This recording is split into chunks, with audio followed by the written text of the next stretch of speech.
Hello बच्चों, 12th plus के digital platform पर आप सभी का स्वागत है। आज हम डिस्कस करने वाले हैं बीएससी थर्ड सेमेस्टर के कुछ इंपॉर्टेंट क्वेश्चंस के बारे में, जो कि आपके एग्जाम के पॉइंट ऑफ व्यू से बहुत ही इंपॉर्टेंट क्वेश्चन है। तो अपन बात करते हैं वन बाय वन अपने क्वेश्चंस के बारे में। तो आइए अपन बात करते हैं सबसे फर्स्ट क्वेश्चन की। सबसे पहले फर्स्ट क्वेश्चन की बात करते हैं। फर्स्ट क्वेश्चन है अपने पास कि विचित्र हल या सिंगुलर सॉल्यूशन को क्या करो, परिभाषित कीजिए। कि आपके पास में जो विचित्र हल होता है उसकी क्या परिभाषा होती है, उसके बारे में आपको बात करनी है कि सिंगुलर सॉल्यूशन क्या होता है। तो अपने पास डिफरेंशियल इक्वेशन होती है और उस डिफरेंशियल इक्वेशन के डिफरेंट टाइप के सॉल्यूशन होते हैं। पहला जनरल सॉल्यूशन होता है, पर्टिकुलर सॉल्यूशन होता है, व्यापक हल होता है और विचित्र हल होता है, उसके विशिष्ट हल और विचित्र हल। उसमें से अपने पास जो जनरल सॉल्यूशन होता है, उस जनरल सॉल्यूशन या फिर व्यापक हल में जो अपने पास सवेच अचर होते हैं उनको अपन अगर विशिष्ट मान दे दें तब अपने पास क्या होता है, विशिष्ट हल प्राप्त होता है। और वह हल जो जनरल सॉल्यूशन में आपके पास जो आर्बिट्रेरी कांस्टेंट होते हैं उनको पर्टिकुलर वैल्यू देने के बाद प्राप्त नहीं होता है, ऐसे सॉल्यूशन को अपन क्या बोलते हैं, विचित्र हल बोलते हैं या फिर सिंगुलर सॉल्यूशन बोलते हैं। तो अपन डेफिनेशन की बात करें तो क्या होगी इसकी डेफिनेशन, कि किसी अवकल समीकरण का वह हल क्या होगा। अपन बात करते हैं इसके आंसर की, तो क्या हो जाएगा अपने पास,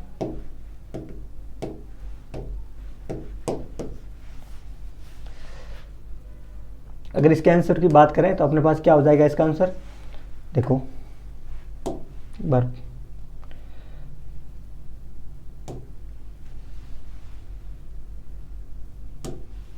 देखो अपन इसके आंसर की बात करें,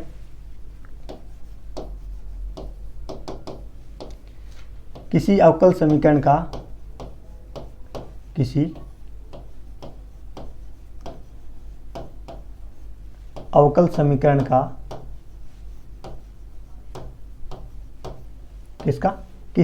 समीकरण का वह हल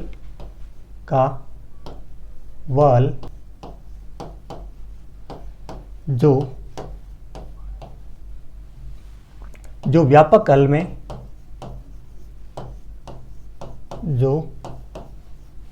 हल में सवेच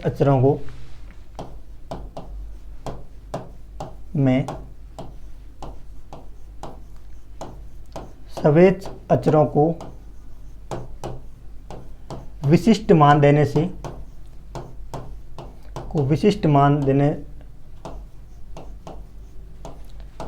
से प्राप्त नहीं होता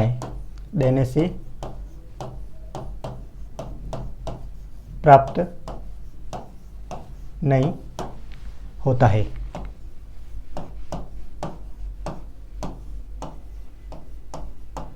उसे हम क्या बोलते हैं, उसे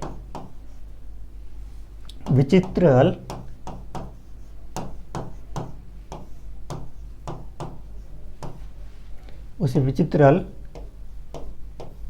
कहा जाता है।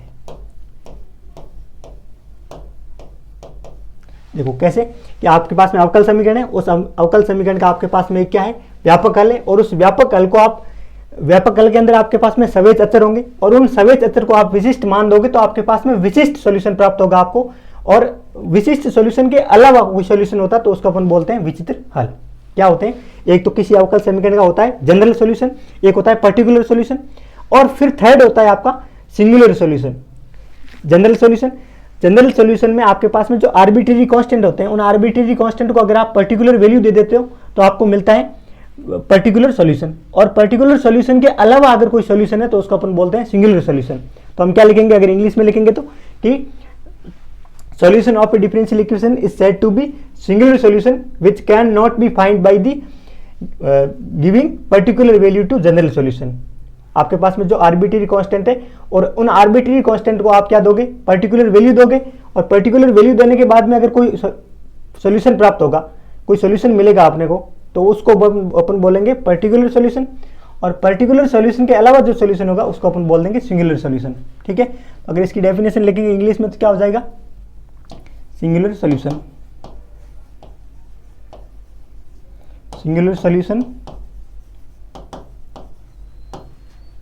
is a solution of, यहाँ पर ऐसे लिख देते हैं, a solution is said to be a solution is said to be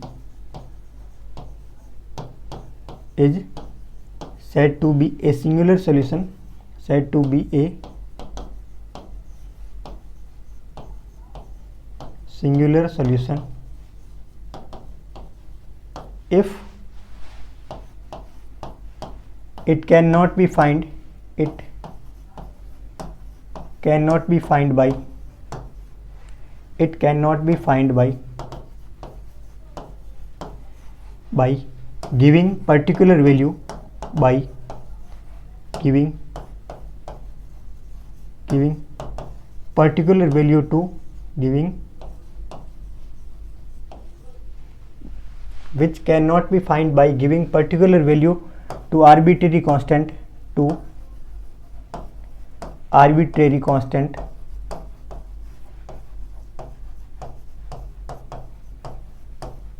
of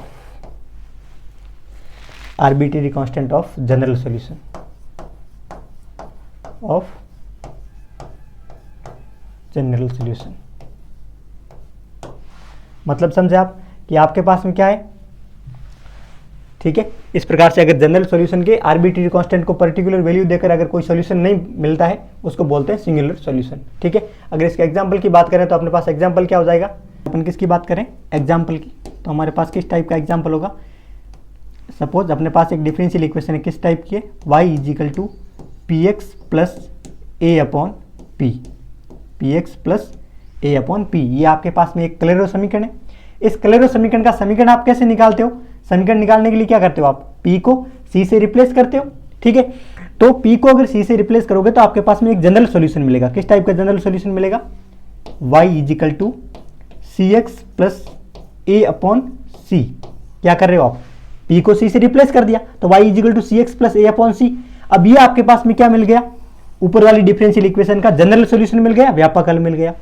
अब इस व्यापक हल के अंदर ये आपके पास में c है जो क्या है, आर्बिट्रेरी कांस्टेंट है। इस आर्बिट्रेरी कांस्टेंट को आप क्या दे दोगे, अगर पर्टिकुलर वैल्यू दे दोगे तो आपके पास में क्या मिलेगा, y इजिकल टू, जैसे मैं c को वैल्यू दे देता हूं 2, c इजिकल टू 2 पुट कर दूंगा तो मेरे पास मिलेगा 2x प्लस सी ए अपॉन 2। ये मेरे पास क्या मिल गया, पर्टिकुलर सॉल्यूशन। क्या आ गया, मेरे पास आ गया पर्टिकुलर सॉल्यूशन। अब ये हो गया जनरल सॉल्यूशन, ये हो गया पर्टिकुलर सॉल्यूशन।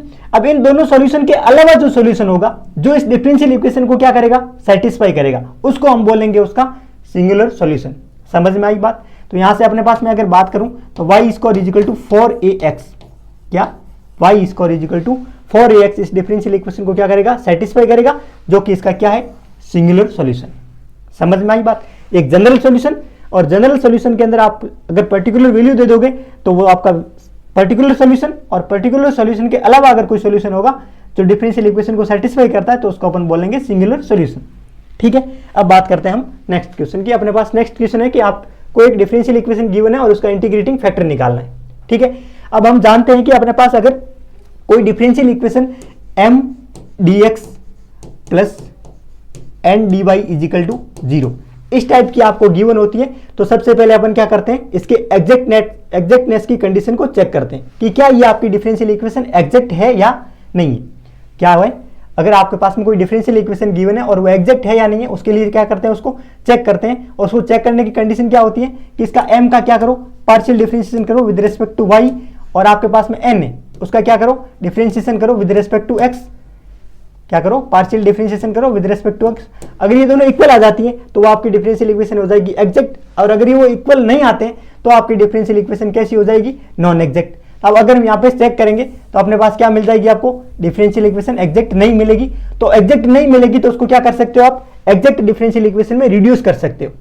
क्या कर सकते हो, उसका एक यथार्थ समीकरण में उसका समानयन कर सकते हो, मतलब उसमें कुछ चेंजेस करके उसको आप एग्जैक्ट बना सकते हो। और उसमें कुछ चेंज करने के लिए आप किसी एक फंक्शन से उसको मल्टीप्लाई करते हो, उसको बोलते हो आप इंटीग्रेटिंग फैक्टर। क्या बोलते हो, उसको बोलते हैं समाकलन गुणांक। तो यहां से अपने क्या करना है, ये डिफरेंशियल इक्वेशन एग्जैक्ट नहीं है और इसको एग्जैक्ट बनाने के लिए किससे मल्टीप्लाई करना पड़ेगा, उसको बोलते हैं इंटीग्रेटिंग फैक्टर। और इसका इंटीग्रेटिंग फैक्टर आपको क्या करना है, फाइंड आउट करना है। तो अपन बात करते हैं इसके इंटीग्रेटिंग फैक्टर की। तो इंटीग्रेटिंग फैक्टर निकालने के लिए आपके पास अलग अलग केस होते हैं। क्या होते हैं, आपके पास अलग अलग केस होते हैं और उन केस के अकॉर्डिंग आपको आइडेंटिफाई करना पड़ता है कि कौन सा केस इसके अंदर लागू होगा। तो यहां से अगर अपन चेक करें क्या है आपके पास में m इजिकल टू आपको क्या गिवन है, m इजिकल टू आपको गिवन है X cube plus X Y की पावर 4, और उसी टाइप से आपको n क्या दे रखा है, n इजिकल टू आपको दे रखा है 2y क्यूब।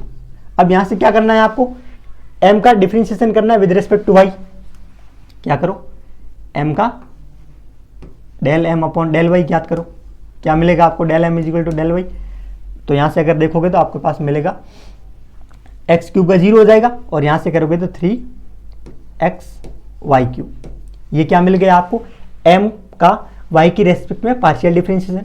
और अब क्या करेंगे, n का निकालेंगे, n का निकालेंगे तो क्या आ जाएगा आपके पास में del n upon del x equal to आपके पास में क्या मिल जाएगा 6x के रेस्पेक्ट में करेंगे तो कितना मिलेगा 0। क्यों, क्योंकि आपको x के रेस्पेक्ट में इसका पार्शियल डिफरेंशिएशन कर रहे हो, और x के रेस्पेक्ट में इसका पार्शियल डिफरेंशिएशन क्या आ जाएगा 0, जो कि इक्वल नहीं है, जो कि आपके पास में क्या नहीं है, इक्वल नहीं है। और इक्वल नहीं है इसका मतलब ये आपकी डिफरेंशियल इक्वेशन एग्जैक्ट नहीं है।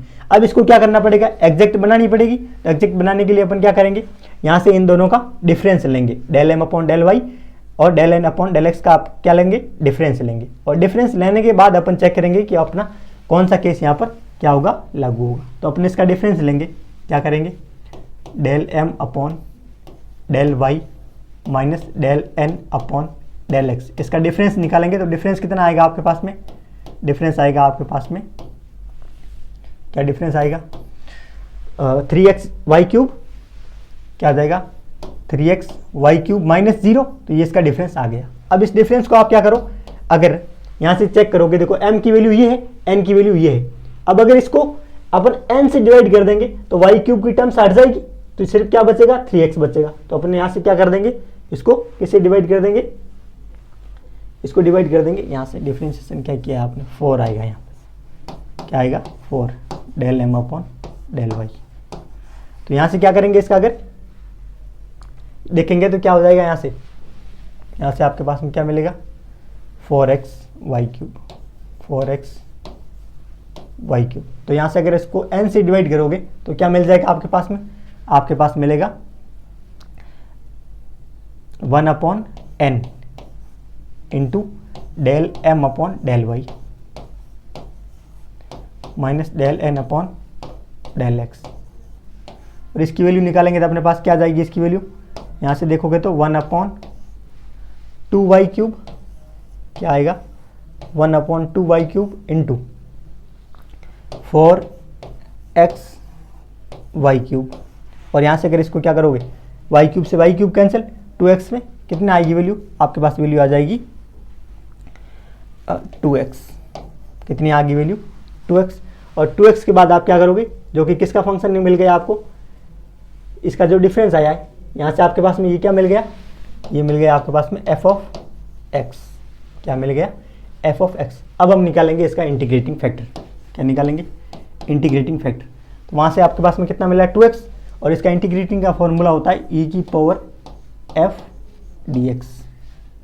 तो यहाँ से निकालेंगे तो e की पावर f की वैल्यू कितनी 2x इंटू डी, और यहाँ से वैल्यू निकालोगे तो आपके पास में क्या मिल जाएगा e की पावर x स्क्वायर। ये आपके पास में क्या मिल गया, इसका इंटीग्रेटिंग फैक्टर मिल गया आपको। ठीक है, इस टाइप से आप क्या कर सकते हो, इंटीग्रेटिंग फैक्टर निकाल सकते हो। ठीक है, अब बात करते हैं अपन नेक्स्ट क्वेश्चन की। अगर इस प्रकार के आपको सारे केस डिस्कस देखने हैं कि किस प्रकार से ये केस अपन अप्लाई करते हैं यहाँ पर, और अप्लाई करके इसका वैल्यू निकालते हैं, तो ये आपको 12th प्लस के ऐप पर सारी चीज़ें मिल जाएगी। आप वहाँ जाकर क्या कर सकते हो, देख सकते हो। तो देखो अपने पास नेक्स्ट क्वेश्चन क्या है, नेक्स्ट क्वेश्चन है D square minus A square Y equal to 0। इस क्वेश्चन का आपको क्या करना है, सी एफ फाइंड आउट करना है। तो सी एफ फाइंड आउट करने के लिए आप क्या लिखोगे, एक्सिलरी इक्वेशन लिखोगे। इसकी एक्सिलरी इक्वेशन क्या हो जाएगी, इसकी एक्सिलरी इक्वेशन हो जाएगी M square minus A square is equal to 0।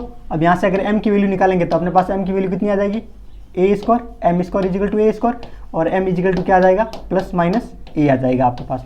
क्या आ जाएगा, m equal to plus minus A. अब यहाँ से इसका अगर आप क्या लिखोगे, सॉल्यूशन लिखोगे तो आपके पास में क्या आ जाएगा, सॉल्यूशन आ जाएगा y इजिकल टू ई की पावर c1 ई की पावर ax और c2 ई की पावर माइनस ax। ये इसका क्या आ जाएगा आपके पास में, सॉल्यूशन आ जाएगा। ठीक है, अब बात करते हैं अपन नेक्स्ट क्वेश्चन की। तो नेक्स्ट क्वेश्चन क्या है आपके पास में कि find CF of following differential equation. जो आपके पास में डिफरेंशियल इक्वेशन है इसका आपको क्या निकालना है, CF। तो इसका क्या लिखेंगे पहले, एक्सिलरी इक्वेशन। कुछ नहीं है इसमें, आपको इसमें इंडिपेंडेंट वेरिएबल क्या दे रखा है t और डिपेंडेंट वेरिएबल आपको क्या दे रखा है x। इसकी आपको क्या लिखनी है, एक्सिलरी इक्वेशन। इसको अगर आप चेंज करोगे d square minus 3d plus 2 equal to 0 और साथ में क्या है आपका x इजिकल टू 0। अब यहाँ से अगर इसकी एक्सिलरी इक्वेशन लिखेंगे तो आपके पास में क्या आएगा, m square minus 3m plus 2 equal to 0। और यहाँ से अगर वैल्यू निकालेंगे तो कितनी आ जाएगी आपके पास में, m स्क्वायर माइनस का 2m माइनस का m प्लस का 2 इजिकल टू 0। और m की वैल्यू निकालोगे तो क्या आ जाएगी आपके पास में, m माइनस 1। यहाँ से देखोगे m माइनस m माइनस 2 और साथ में यहाँ से माइनस 1 m माइनस 2। तो यहाँ से m की वैल्यू कितनी आ जाएगी आपके पास में, 2 और 1 आ गई। तो यहाँ से आप क्या लिखोगे, x क्या आ जाएगी आपके पास में, इसका सॉल्यूशन क्या आ जाएगा, x of t equal to क्या लिखोगे, x ऑफ t। वहाँ पर आप क्या लिखते थे, y ऑफ x। जब आपके पास में डिपेंडेंट वेरिएबल y होता था और इंडिपेंडेंट वेरिएबल x होता था तो आप yx लिखते थे। तो यहाँ से क्या लिखोगे, x ऑफ t और c1 e की power 2t plus c2 e की पावर क्या लिख दोगे t। ये आपके पास में इसका क्या मिल जाएगा, जनरल सॉल्यूशन मिल जाएगा। ठीक है, इस प्रकार से अगर आप डिटेल में इन सारी चीज़ों को पढ़ना चाहते हो तो हमारे 12th प्लस के ऐप पर BSc थर्ड सेमेस्टर के कोर्स में ये सारी चीज़ें हमने 1 by 1 डिटेल में पढ़ा रखी है। और उसके साथ में आपको क्लास नोट्स, उस वीडियो लेक्चर के नोट्स और साथ में आपको इंपॉर्टेंट क्वेश्चंस की PDF भी वहाँ पर मिल जाएगी। आप वहाँ जाकर सारी चीज़ें आराम से पढ़ सकते हो। ठीक है, आगे बात करते हैं अपन नेक्स्ट क्वेश्चन की। तो नेक्स्ट क्वेश्चन क्या है आपके पास में कि आपको इस समीकरण का क्या निकालना है, 1 पार्ट ऑफ CF निकालना है। तो आपके पास में डिफरेंशियल इक्वेशन क्या गिवन है आपको, पहले अपन क्या करेंगे, इसको स्टैंडर्ड फॉर्मेट में कन्वर्ट करेंगे। तो क्या करेंगे, x प्लस 2 का सब में डिवाइड कर देंगे जो आपकी डिफरेंशियल इक्वेशन है। इसमें आपको करना क्या है, एक पूरक फलन का एक भाग ज्ञात करना है आपको। ठीक है, तो इसके लिए अपन क्या करेंगे, इसकी बात करते हैं अपन इसके सॉल्यूशन की। किसकी बात करते हैं, इसकी सॉल्यूशन की बात करें तो अपन क्या करेंगे, सबसे पहले इस डिफरेंशियल इक्वेशन को डिवाइड कर देंगे। d2 किससे डिवाइड करेंगे, x प्लस 2 से। तो आपके पास में डिफरेंशियल इक्वेशन क्या मिल जाएगी, डिफरेंशियल इक्वेशन मिल जाएगी आपके पास में d2y upon dx square plus minus का 2x plus 5 upon x plus 2, ये मिल गया। और साथ में क्या मिलेगा, dy अपॉन dx प्लस आपको क्या मिलेगा 2y, तो 2 अपॉन क्या मिलेगा x अपॉन 2 और साथ में क्या y इजिकल टू, इधर से क्या मिलेगा आपको, इधर से मिलेगा आपको x plus 1 upon x plus 2 और साथ में क्या मिलेगा e की पावर x, ये मिल गया। अब यहाँ से क्या करोगे आप, इसकी किसके साथ कंपैरिजन करोगे, d2y dx square plus p dy dx plus q y equal to r। इसके साथ अगर इसकी कंपैरिजन करोगे तो आपके पास में p की वैल्यू क्या मिलेगी, p इजिकल टू आपको मिलेगा माइनस का 2x प्लस 5 अपॉन क्या मिलेगा x प्लस 2। और q की वैल्यू आपके पास में क्या मिलेगी, q की वैल्यू मिलेगी आपके पास में 2 अपॉन x प्लस 2। ये आपके पास में किसकी वैल्यू मिल गई, q की, और ये आपके पास में वैल्यू आ गई p की। अब आपको निकालना है क्या है, 1 पार्ट ऑफ CF। और 1 पार्ट ऑफ CF निकालने के लिए आप क्या करते हो, आपके पास डिफरेंट केस होते हैं। जो मैंने आपको प्रीवियस लेक्चर में जब आपके मिड टर्म के एग्जाम थे तब मैंने इंपॉर्टेंट क्वेश्चन लिए थे, उसके अंदर मैंने सारी चीज़ें आपको करवाई थी। क्या थे, 1 plus p plus q, 1 minus p plus q, इस टाइप के डिफरेंट केस होते हैं। ठीक है, तो इसमें मैं कौन सा केस काम में लेने वाला हूँ, अपने पास एक केस होता है कौन सा, m square plus m p plus q equal to 0, इस टाइप का अपने पास केस होता है। तो अगर यहाँ पर अपन क्या करेंगे, अगर यहाँ पे मैं m इजिकल टू क्या पुट कर दूँ 2, तो मेरे पास क्या मिल जाएगा, तो मेरे पास मिलेगा m की वैल्यू क्या 4 प्लस 2p प्लस q। अगर इसमें अब आप पी और क्यू की वैल्यू लिखोगे तो आपके ये पी और क्यू क्या करेंगे, सेटिस्फाई करेंगे और उसकी वैल्यू क्या आ जाएगी आपके पास में, 0। कितनी आ जाएगी, 0। और अगर 0 आ जाएगी तो यहाँ से अपन कह सकते हैं कि इसका क्या हो जाएगा सॉल्यूशन, इसके CF का 1 पार्ट आपके पास में क्या मिल जाएगा, y इजिकल टू ई की पावर क्या मिल जाएगी, 2x। ये आपके पास में क्या मिल जाएगा, CF का 1 पार्ट। अगर आप यहाँ पे P और Q की वैल्यू पुट करोगे, ये P और Q की वैल्यू पुट करोगे तो आपके पास में इसकी वैल्यू क्या आ जाएगी, 0 आएगी। ये कैसे होते हैं केस, इनके बारे में आप अगर आपको देखना है तो डिटेल में मैंने प्रीवियस ईयर जो PYQ क्वेश्चन के एक और वीडियो है हमारे यूट्यूब पे 3rd सेमेस्टर का, उसके अंदर मैंने सारे केस आपके सामने डिस्कस किए थे कि किस टाइप से आपको यहाँ पे वैल्यू पुट करनी है। ठीक है, तो 4 + 2p + q अगर आप पुट करोगे तो आपके पास में ये वैल्यू सेटिस्फाई कर जाएगी और इसका सॉल्यूशन क्या हो जाएगा आपके पास में y इजिकल टू ई की पावर 2x। ठीक है, अब बात करते हैं हम नेक्स्ट क्वेश्चन की, क्वेश्चन नंबर 6 की n कोटि के यथार्थ अवकल समीकरण का आपको क्या करना है, फर्स्ट इंटीग्रल फाइंड आउट करना है। तो देखो अपन नेक्स्ट केस की सॉल्यूशन की बात करें तो सबसे पहले अपन क्या करेंगे, इसके सॉल्यूशन की बात करें, इसकी बात करें, इसके सॉल्यूशन की बात करें तो अपने पास क्या है, एक डिफरेंशियल इक्वेशन गिवन है। आपको क्या गिवन है, डिफरेंशियल इक्वेशन, n कोटि की यथार्थ अवकल समीकरण या फिर nth ऑर्डर की एग्जैक्ट डिफरेंशियल इक्वेशन गिवन है आपको। अब देखो ये आपकी जो डिफरेंशियल इक्वेशन है वो आपकी एग्जैक्ट है या नहीं, उसको चेक करने के लिए आपको क्या करती है, आपके पास में कंडीशन क्या होती है, कंडीशन। यहाँ पर तो मैंने लिख दिया क्वेश्चन में कि यह nth ऑर्डर की एग्जैक्ट डिफरेंशियल इक्वेशन है, लेकिन आपको कभी कभी क्या है, दे नहीं रखी होगी, सीधा आपको दे दिया जाएगा कि जो डिफरेंशियल इक्वेशन है ये किस टाइप की है और इसका सॉल्यूशन आप निकालो।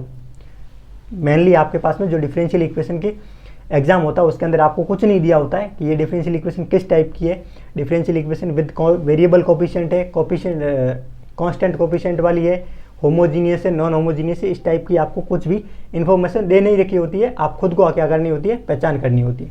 तो यहाँ पर आप क्या करोगे, सबसे पहले इसके चेक करोगे कि आपकी जो एग्जैक्ट डिफरेंशियल इक्वेशन है, सॉरी ये जो डिफरेंशियल इक्वेशन है वो nth ऑर्डर की एग्जैक्ट डिफरेंशियल इक्वेशन है या नहीं। तो उसको चेक करने के लिए अपने पास क्या होता है, सबसे पहले आप इसकी क्या करोगे, कंपैरिजन करोगे। कैसे कंपैरिजन करोगे, क्या है आपके पास में ये P0, इसकी स्टैंडर्ड फॉर्म क्या होती है, P0 d, यहाँ से मैं लिख दूँ तो d3y/dx³ प्लस क्या मिलेगा आपको, P1 d2y/dx² plus P2 dy/dx plus P3y is equal to सामने आपके पास में क्या मिलता है, q। तो यहाँ से अगर आप कंपेयर करोगे तो आपके पास में P0 क्या मिलेगा, P0 की वैल्यू आपको मिलेगी x³ - x।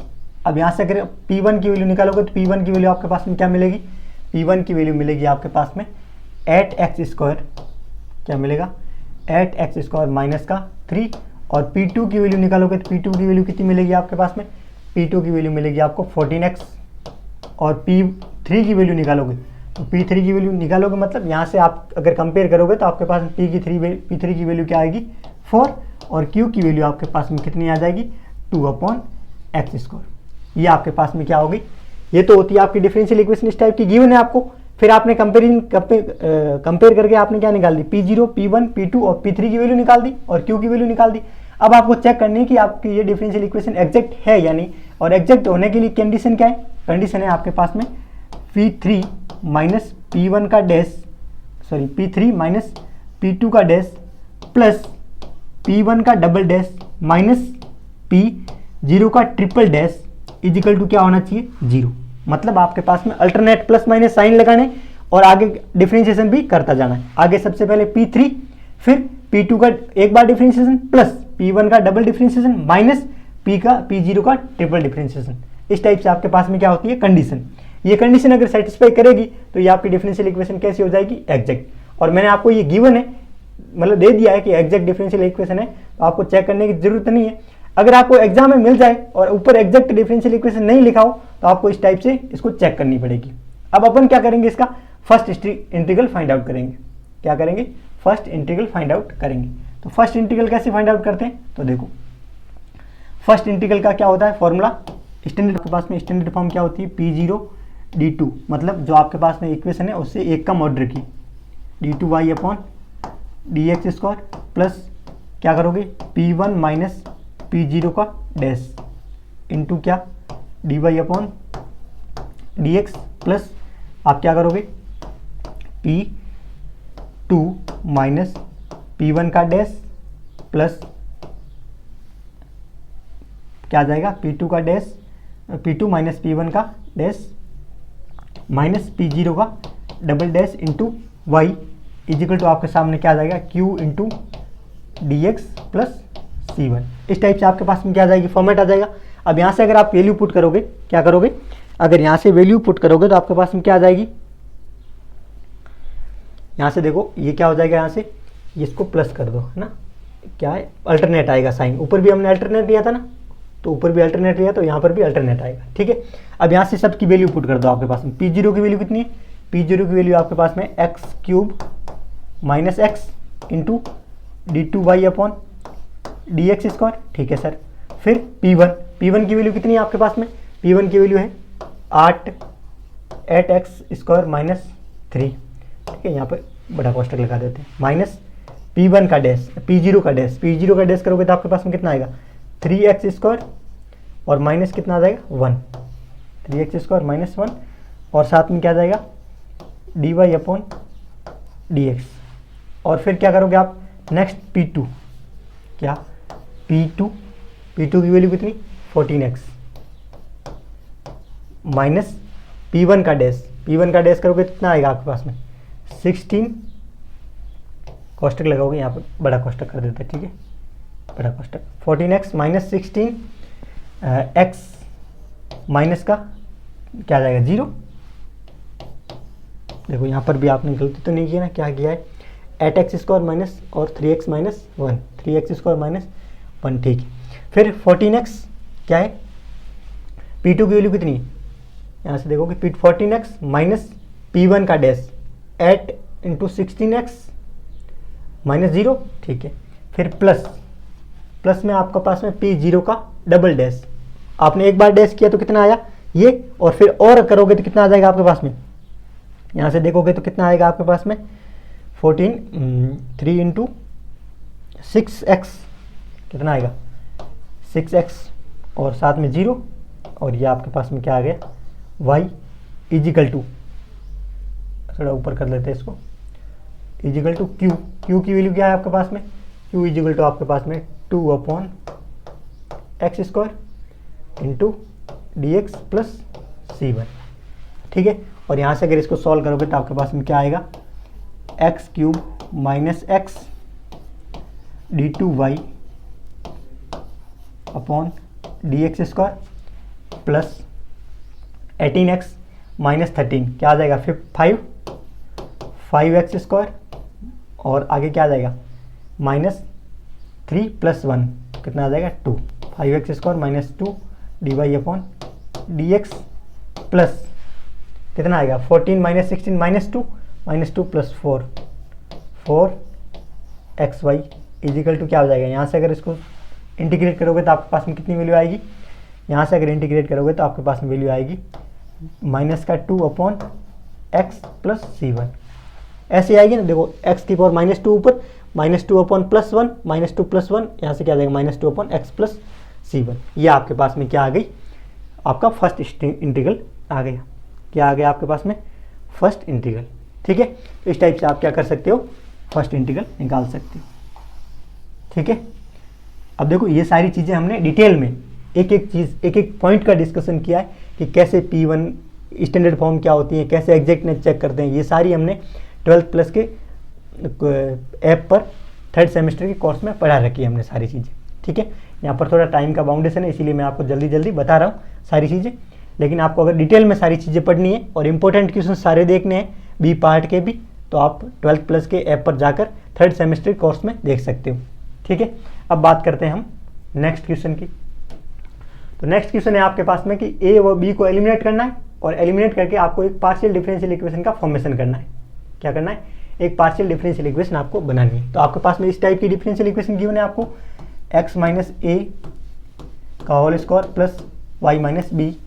देखो क्या करना है, मैं आपको जल्दी सारी चीज़ें बता देता हूँ। x minus A Y minus B का whole square plus Z square is equal to C. ये आपको इक्वेशन गिवन है। इस इक्वेशन को आपको क्या करना है, एक पार्शियल डिफरेंशियल इक्वेशन में फॉर्मेशन करना है, मतलब पार्शियल डिफरेंशियल इक्वेशन बनानी है आपको, एक आंशिक अवकल समीकरण बनानी है। तो यहाँ से क्या करोगे आप, यहाँ से इसका क्या करोगे, डिफरेंस, इसको इक्वेशन नंबर फर्स्ट लगा दो, इसका डिफरेंशिएशन करो विद रिस्पेक्ट टू एक्स। क्या करो, पार्शियली डिफरेंशिएशन करो, partial differentiation with respect to X. X के रेस्पेक्ट में करोगे तो आपके पास में कितना आएगा, 2x माइनस ए, कितना आएगा 2, क्योंकि 2 आगे x माइनस ए, और क्या आएगा, कुछ नहीं आएगा, प्लस ये इसका कितना हो जाएगा 0, प्लस इसका करोगे तो कितना आएगा 2z into del Z upon del X. और del Z upon del X को अपन क्या लिखते हैं, p। क्या लिखते हैं, p। तो मैं क्या लिख दूंगा इसको, p इजिकल टू, सामने क्या करोगे डिफरेंशिएशन, तो 0, इसको मैं इक्वेशन नंबर 2 लगा दी। अब क्या करूंगा, partial differentiation with respect to y के रेस्पेक्ट में करूंगा तो क्या आएगा, यहाँ से इसको थोड़ा सा और सॉल्व कर लेते हैं ऊपर वाली डिफरेंशियल इक्वेशन को। अगर मैं इसको सॉल्व करूं तो उस z को उधर ट्रांसफर कर दूं तो मेरे पास क्या आ जाएगा, x minus A equal to मेरे पास क्या आ जाएगा ZP, 2 से 2 गायब, और क्या आ जाएगा x minus A equal to ZP। इसको लगा दो आप इक्वेशन नंबर 2। अब देखो आगे, ऊपर वाली डिफरेंशियल इक्वेशन फर्स्ट का पार्शियल डिफरेंशिएशन इक्वेशन नंबर 1 का क्या करो, partial differentiation with respect to क्या करना है आपको, y। अगर विद रेस्पेक्ट टू y करोगे तो आपके पास में क्या आ जाएगा, आएगा आपके पास में, देखो इसका तो 0 हो जाएगा फर्स्ट टर्म का, फिर सेकंड टर्म का क्या होगा 2y minus B plus 2z, और फिर क्या del Z upon del Y, और del Z upon del Y को क्या लिखते हो क्यू, तो जेड क्यू इजिकल टू 0। और वैसे ही जैसे इक्वेशन सेकंड में किया वैसे करोगे तो आपके पास में क्या आ जाएगा, y minus B is equal to आपके पास में क्या आ जाएगा माइनस जेड क्यू। इसको इक्वेशन नंबर क्या लगा दो, 3rd। अब इक्वेशन नंबर 2 और इक्वेशन नंबर 3rd से आप क्या करोगे, x माइनस ए की वैल्यू और y माइनस बी की वैल्यू अगर इक्वेशन नंबर फर्स्ट में पुट करोगे तो आपके पास में क्या मिल जाएगा, x माइनस ए की वैल्यू क्या निकाली आपने, minus Z P plus minus Z Q का स्क्वायर प्लस जेड का स्क्वायर इजिकल टू आपके पास में क्या, सी का स्क्वायर।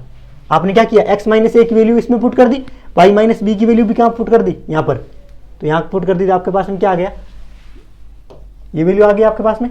अब देखो इसका अगर आगे और सॉल्व करोगे तो आपके पास में क्या मिल जाएगा, Z square P square plus Q square plus 1 is equal to आपके पास में क्या आ गया, सी स्क्वायर। ये आपके पास में क्या मिल गई, एक पार्शियल डिफरेंशियल इक्वेशन बन गई आपकी। क्या बन गई आपकी, एक पार्शियल डिफरेंशियल इक्वेशन। समझ में आया कि नहीं आया, क्या किया आपने, कुछ नहीं किया, इसका एक बार x के रेस्पेक्ट में, दूसरी बार y के रेस्पेक्ट में डिफरेंशिएशन किया और उसकी वैल्यू यहाँ पर पुट कर दी, तो ये आपकी क्या मिल गई, पार्शियल डिफरेंशियल इक्वेशन मिल गई। क्या मिल गई आपकी, पार्शियल डिफरेंशियल इक्वेशन। ठीक है, अब बात करते हैं क्वेश्चन नंबर नेक्स्ट की। नेक्स्ट क्वेश्चन है आपके पास में कि इसको आपको क्या करना है, सॉल्व करना है।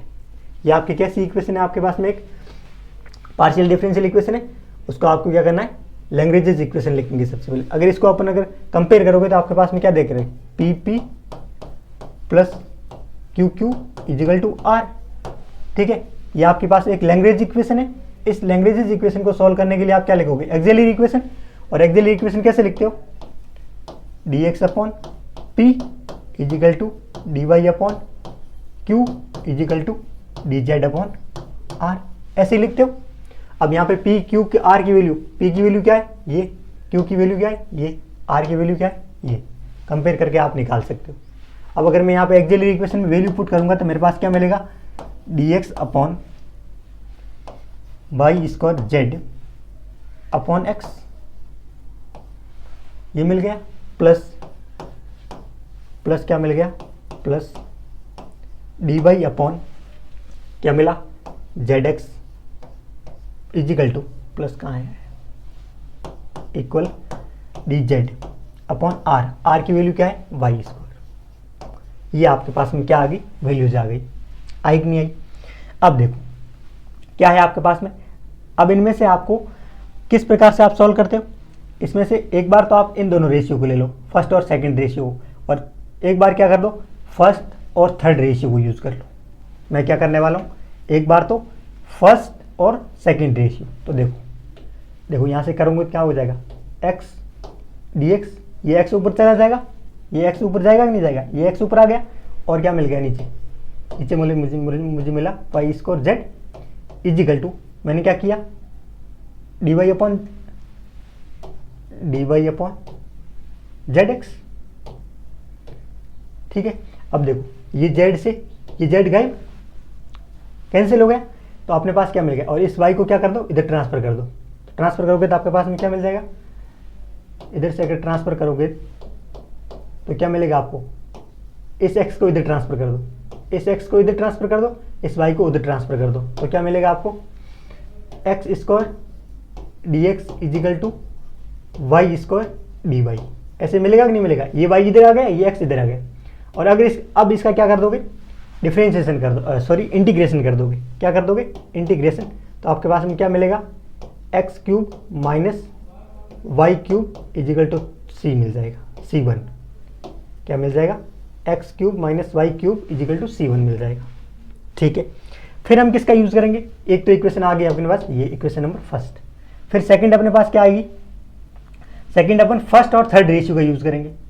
किसका करेंगे, फर्स्ट और थर्ड रेशियो का। तो अपने पास क्या मिल जाएगा, देखो dx, और साथ में क्या है, x को ऊपर ले जाऊँ मैं, इस x को ऊपर, Y square Z is equal to D Z upon आपने क्या ले लिया, वाई स्क्वायर। समझ में आई।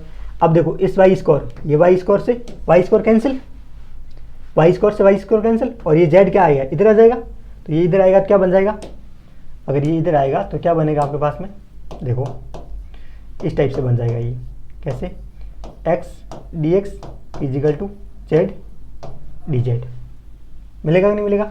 अब इसका आप इंटीग्रेशन करोगे तो आपके पास में क्या मिल जाएगा, X square minus Z square is equal to क्या मिल जाएगा, C2। ये आपके पास में क्या मिलेगी, दूसरी इक्वेशन। एक तो इक्वेशन क्या मिल गई, X cube minus Y cube equal to C1, second मिल गई आपको X square minus Z square is equal to C2।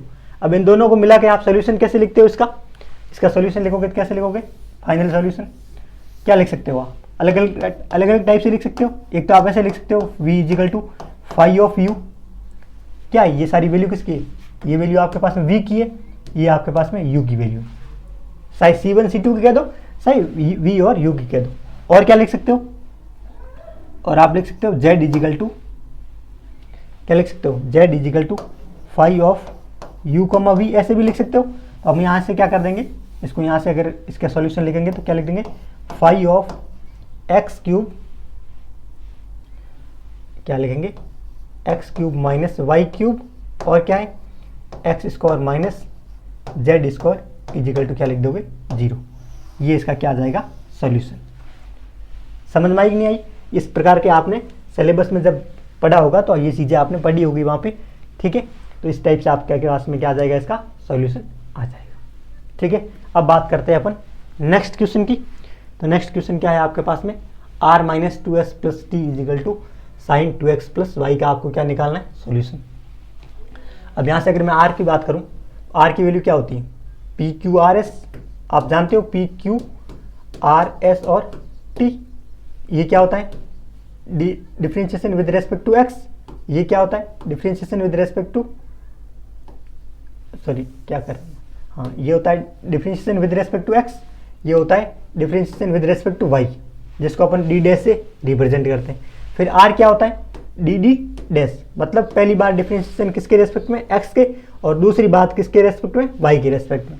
ठीक है, और ये s क्या होता है, ये होता है आपके पास में डी स्क्वायर, क्या कर रहे हो यहाँ, ये होता है आपके पास में डी स्क्वायर, और ये होता है डी डी डैश, और t होता है आपका डी डैश का स्क्वायर। समझ में आई। ये डी स्क्वायर होता है, मतलब r होता है आपका जो फंक्शन होता है उसका differentiation with respect to x दो बार, 2 टाइम्स, यहाँ पे डी डी डैश और ये डी डैश का स्क्वायर। यहाँ से इसको रिप्लेस करोगे तो आपके पास में क्या बन जाएगी इक्वेशन, ये इक्वेशन बन जाएगी आपकी डी का square minus S two D D D D D dash plus D dash का स्क्वायर। ठीक है, और सामने क्या है, इनटू आपका क्या मिलता है यहाँ पे z, और साथ में क्या होता है, ये सब z के रेस्पेक्ट में होता है ना, डेल z अपॉन ऐसे del x। Del Z upon del Y, इस टाइप से होता है ये। तो यहाँ से क्या कर देंगे, इजिकल टू आप क्या कर दोगे, आपको निकालना क्या है सी एफ, तो सी एफ में इसका कोई कॉन्ट्रीब्यूशन होता नहीं है तो इसको मैं जीरो कर देता हूँ। समझ में आई बात, इसका कोई कॉन्ट्रीब्यूशन होता नहीं है तो इसको मैंने क्या कर दिया, जीरो। तो D square minus 2d dash plus D dash का square Z is equal to zero. अब यहाँ से क्या कर दो आप, एक्सिलरी इक्वेशन लिखोगे। एक्सिलरी इक्वेशन कैसे लिखोगे, तो एक्सिलरी इक्वेशन लिखने का मैं आपको शॉर्टकट तरीका बताऊं, तो आप डी को किससे रिप्लेस करो, एम से, और डी डैश को किससे रिप्लेस कर दो, 1 से। क्या करो, डी को एम से रिप्लेस करो और डी डैश को 1 से रिप्लेस कर दो। तो इक्वेशन क्या मिलेगी आपको, एम का स्क्वायर माइनस 2m प्लस 1, ये आपके पास में क्या मिलेगी, एक्सिलरी इक्वेशन। और यहाँ से आपको किसकी वैल्यू निकालनी, m की, क्या निकालनी, वैल्यू m की। m की वैल्यू आपके पास में क्या आ जाएगी, 1 और 1। इस इक्वेशन को आप सॉल्व कर सकते हो, तो m की वैल्यू आपके पास में 1 और 1 आ जाएगी। और 1 और 1 से आप अगर इसका सोल्यूशन लिखोगे तो कैसे लिख दोगे, z is equal to 1 y plus M X, क्या होता है y प्लस m1x, ये क्या है, ये सपोज ये मान लेते हैं m1 है और ये आपका क्या है m2 है। तो क्या लिख दोगे, 5y प्लस m1x प्लस क्या लिख दोगे, प्लस क्या लिखते हो, जब आपके रूट रिपीट करते हैं तो आप क्या लिखते हो, x 5 y प्लस वही m1x। ठीक है, इसको ये दोनों रूट इक्वल है तो इसको अपन m1 m ही रहने देते हैं। ठीक है, और इसको भी mm कर देते हैं, ये mm है। ठीक है, क्या है mm। अब देखो क्या लिखोगे, z is equal to 5 y plus m की वैल्यू x, सॉरी m की वैल्यू 1, तो 5 y plus x plus x। ये x क्यों लिख रहा हूँ, जब आपके रूट रिपीट होते हैं तो आप किसका सोल्यूशन, इसका सोल्यूशन ऐसे लिखते हैं। ठीक है, तो रूट रिपीट हो रहे हैं, इसका मतलब 5 y इंटू नहीं y प्लस x। ये आपके इसका आपके पास में क्या जाएगा, इसका सॉल्यूशन आ जाएगा। क्या आ जाएगा इसका सॉल्यूशन, कैसे आया, जब आपके रूट रिपीट करते हैं तो इसका सॉल्यूशन इस टाइप से लिखते हो, 5 y plus M X plus X into 5 y plus M X. ठीक है, m सेम है दोनों जगह, m की वैल्यू 1 है तो 5 y plus X into 5 y plus x. इस टाइप से इसका क्या लिखते हैं अपन, सॉल्यूशन। अब बात करते हैं नेक्स्ट 10th नंबर क्वेश्चन की। तो इसमें आपके पास में क्या है, इसमें आपके पास में है M square minus 4d dash plus 4d dash plus d minus 2d dash. अब देखो, जो प्रीवियस केस में हमने डिस्कस किया था, जो पीछे वाला क्वेश्चन, इन दोनों को थोड़ा सा बात करते हैं अपन। ये आपकी डिफरेंशियल इक्वेशन है, ये होमोजीनियस है। कैसी है, होमोजीनियस। इसमें इसकी पावर कितनी है, हाईएस्ट पावर 2, इसकी भी हाईएस्ट पावर 2, इसकी भी हाईएस्ट पावर 2। जब आप partial differential equation with constant coefficient, ठीक है, पढ़ रहे थे, उसमें आपने पढ़ा था कि कुछ तो होती है होमोजीनियस, कुछ होती है नॉन होमोजीनियस, कुछ होती है समघाती, मतलब इसकी घात क्या है, पावर क्या है, इक्वल है। इसकी भी पावर 2 है, इसकी 1 इसकी पावर 2, 1 इसकी 2, सॉरी इसकी 1 और 1 ये 2 हो जाती है। ठीक है, दोनों ऐड कर देते हैं पावर की, 2 2 2, ये तो हो गई होमोजीनियस। और होमोजीनियस में सॉल्यूशन कैसे लिखते हैं, इस टाइप से। नेक्स्ट क्वेश्चन में आपके पास में डिफरेंशियल इक्वेशन है, जो पार्शियल डिफरेंशियल इक्वेशन है वो कैसी है, नॉन होमोजीनियस। और नॉन होमोजीनियस में आप सॉल्यूशन कैसे लिखते हो, उसमें आपको क्या करना पड़ता है, इसको फैक्टराइज करते हो आप। जो आपके पास में ये एफ ऑफ डी है, इसको आप बोलते हो एफ डी, मतलब फंक्शन ऑफ डी और डी डैश। क्या लिखते हो, F D comma D dash is equal to 0, इसका फंक्शन होता है। अब इसको आप क्या करते हो, फैक्टराइज करते हो। क्या करते हो, फैक्टराइज। तो फैक्टराइज किस में होता है, जब इसको F D comma D dash को आप फैक्टराइज करते हो तो ये आपका फैक्टराइज होता है D minus m1 D dash minus alpha 1, इसको m1 अल्फा 1 कर दो। ठीक है, इनटू आगे क्या फैक्टराइज होगा, d minus m2 D dash minus alpha 2, ऐसे डैश डैश डैश आप क्या करते हो, d minus mn D dash minus alpha n time इसको क्या करते हो, फैक्टराइज करते हो। इस टर्म्स को क्या करते हो, फैक्टराइज। और फैक्टराइज करने के बाद यहाँ से m1 की और अल्फा 1 की वैल्यू देखकर आप क्या लिखते हो, इसका सॉल्यूशन कैसे लिखते हो, z is equal to 5 Y plus sorry क्या लिखते हो ई की पावर अल्फा 1x और फिर क्या लिखते हो फाई 1 वाई प्लस m1x। इस टाइप से आप क्या लिखते हो इसका सॉल्यूशन, मतलब m2 के लिए ऐसे m अगला और लिख देंगे e की पावर अल्फा 2 ऐसे सेम टू सेम, ठीक है, फाई 2 करके y प्लस m2x। समझ में आई कि नहीं आई बात? कुछ थोड़ी थोड़ी समझ में आ गई होगी, ठीक है।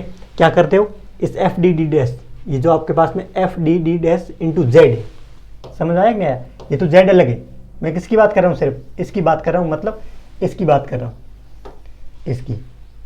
इसको आप फैक्टराइज करते हो वैसे, और फैक्टराइज करने के बाद m1 m2 mn इस प्रकार से m की वैल्यू निकालते हो और अल्फा की वैल्यू निकालते हो, और फिर उसका CF आप कैसे लिखते हो? इस टाइप से लिखते हो। मैं बात किसकी कर रहा हूँ? CF। जब वो होमोजीनियस इक्वेशन होती है और non homogeneous partial differential equation with constant coefficient होती है, उसकी मैं आपके सामने बात कर रहा हूँ, ठीक है। अब आपको क्वेश्चन पूछा जाएगा तो यहीं से पूछा जाएगा, कहीं से नहीं पूछेंगे। और कहाँ से पूछेंगे? फिक्स क्वेश्चन है, आपको CF निकालना है नॉन होमोजीनियस और homogeneous partial differential equation with constant coefficient का। अब यहीं से क्वेश्चन आएगा, तो आपको दोनों केस मैंने बता दिए कि कैसे करना है आपको। अब इसको मैं क्या करूंगा? फैक्टराइज करूंगा। क्या करूंगा? इसको मैं फैक्टराइज करूंगा। तो देखो कैसे फैक्टराइज करूंगा। अब इसमें फैक्टराइज करने में भी टेढ़ी बात होती है, मेन काम कहाँ अटक जाता है? फैक्टराइज करने में, कि सर इसको कैसे फैक्टराइज करें। तो देखो मैं क्या कह रहा हूँ, सिंपल से सिंपल आप काम करो, वही जो मैंने प्रीवियस क्वेश्चन में बताया आपको। क्या? डी को आप m रखो और डी डैश को आप क्या रखो? 1 रख दो। क्या रखो? डी की जगह m रख दो और डी डैश की जगह क्या रखो? 1। तो इक्वेशन कैसी बन जाएगी? m स्क्वायर माइनस का 4m plus 4 plus m minus का 2 इस टाइप की आपके पास में इक्वेशन बन गई, इजिकल टू आपके पास में क्या है? 0, ठीक है। इसकी बात कर रहा हूँ, फिर आगे भी बात करके बताऊंगा उस टाइप से। पहले अपना काम क्या है? फैक्टराइज करना।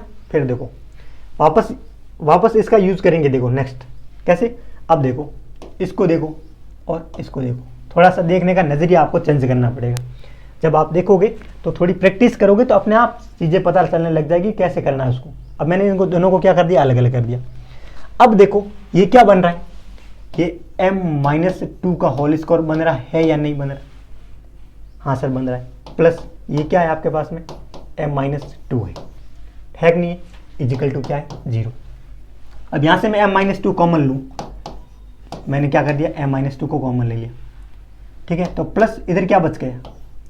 अगर मैं m-2 दोनों में से कॉमन निकाल दिया तो यहाँ से क्या बचा? एक जगह m-2 अंदर क्या बना? कहाँ से कॉमन ले रहा हूँ? देखो इन दोनों टर्म्स में से, देखो ये पूरा टर्म्स है, ये क्या है? पूरा है। इसमें से मैं क्या कर रहा हूँ? m-2 यहाँ से m-2 यहाँ से कॉमन ले रहा हूँ। तो मैंने क्या कर दिया? m-2 कॉमन निकाला, तो पीछे क्या बचा? पीछे बचा सर यहाँ तो बच गया m-2 और आगे बच गया सर सिर्फ 1 और कोष्टक बंद इजिकल टू 0। मतलब 2 फैक्टर मिल गए आपको। कैसे फैक्टर? एक तो मिला आपको m-2 प्लस 0, ठीक है। देखो m-2 इंटू 1 कर रहा हूँ मैं। क्यों कर रहा हूँ 2 इंटू 1? वो अभी समझाऊंगा। 1 की जगह आपको क्या रखना है? डी डैश रखना है, इसीलिए m की जगह आपको क्या रखना है? d रखना है। प्लस क्या रखा? 0, ठीक है सर। दिख रहा है? आप नहीं दिख रहा तो अपन दूसरे पेन से लिखते हैं। पेन कहाँ गया अपना? देखो इसको मैं क्या लिख रहा हूँ? m-2 इंटू 1 ऐसे लिख देता हूँ। 2 इंटू 1 पॉइंट लगाओगे तो आपका सर पॉइंट लगा दिया, प्लस 0। इसको मैंने ऐसे लिखा इसको, ठीक है सर। इसको कैसे लिखूंगा? m-2 इंटू 1 प्लस का 1 इजिकल टू क्या मिल गया मुझे? 0। अब मैं वापस m की जगह d और d की डैश की जगह 1 की जगह d डैश। तो देखो m की जगह d -2 1 की जगह d डैश प्लस 0, ठीक है सर। आगे m की जगह d, तो ये m की जगह d माइनस 1 की जगह d डैश, तो ये 1 की जगह d डैश प्लस का 1 इजिकल टू क्या मिल गया मुझे? 0। अब देखो मैंने कहाँ समझाया था आपको? ये पढ़ा, ये पढ़ी चीजें देखो क्या बना? एफ डी डी, जो ये F D comma D dash था, उसको आपने फैक्टराइज किया किसमें, डी माइनस एम वन। देखो डी माइनस एम की वैल्यू क्या आ गई आपके पास में 2, एम की वैल्यू कितनी है 2, प्लस अल्फा कितना है 0, अल्फा की वैल्यू कितनी 0, फिर डी माइनस 2, वापस से एम की वैल्यू कितनी 2, प्लस अल्फा की वैल्यू कितनी 1। लेकिन यहाँ पे देखो स्टैंडर्ड फॉर्मेट में लिखना है पूरा, तो क्या लिखोगे, +1 था लेकिन अपने को क्या चाहिए वहाँ पे माइनस, तो इसको क्या करें माइनस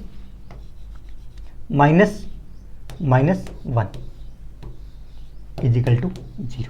अब बना कि नहीं बना, वैसा का वैसा क्या है, डी माइनस का माइनस, एम की जगह क्या है sir 2 into D dash plus alpha, यहाँ पे 0 है तो अल्फा 1 की वैल्यू कितनी है 0। ठीक है सर, तो देखो क्या क्या वैल्यू आ रही है, थोड़ा ऊपर करते हैं इसको, थोड़ा सा देखना है ना, क्या है